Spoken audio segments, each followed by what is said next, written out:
Hi everyone, thank you for joining me today as I make my very first YouTube video.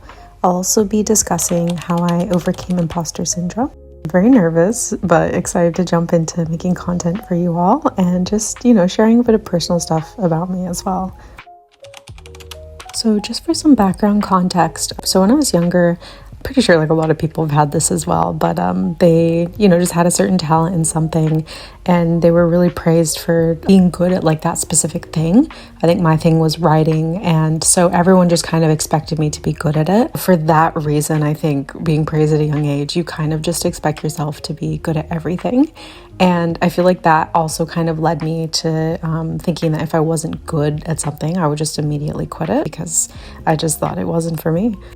I also felt very confined, like I was only meant to do one thing. For example, writing I thought was just really the only thing that I was good at. That also led me to switching hobbies a lot to try to fulfill like that temporary satisfaction of just, getting into the hobby and like making smaller achievements. But then when it started to get a bit harder, that's when I would usually quit. This goes without saying that I am still incredibly grateful for having supportive parents and teachers.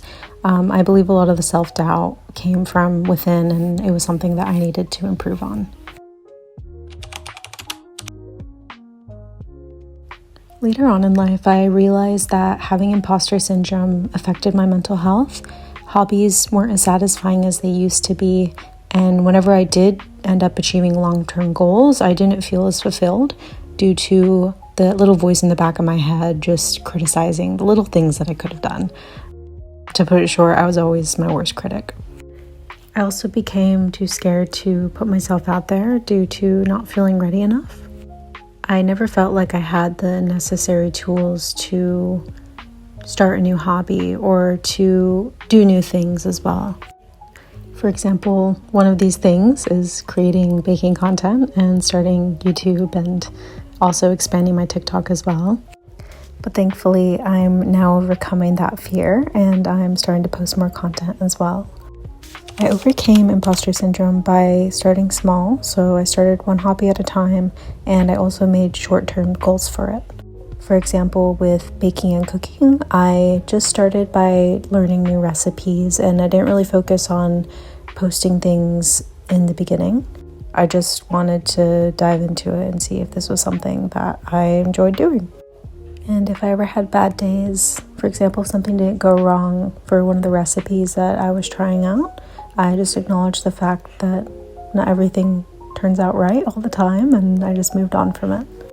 I think one thing that I did a lot in the past was I looked at the failures that I made and I started to establish that with my identity.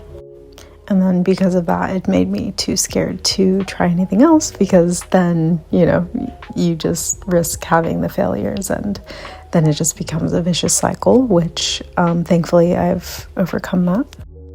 Another small thing that had helped me as well is if I achieve something really hard that I was working on for a long time, I would just tune into a bit of self-care as well. For example, one way that I would reward hard work is I would either treat myself with a nice bath or having a sweet treat. That becomes convenient with baking because you're making sweet treats all the time. Another thing that felt rewarding for hard work with completing recipes is also sharing it, whether that's sharing the food that I make with family and friends, and it's also sharing the videos that I make with you all. Another thing that also helps is being able to connect with other people that feel the same.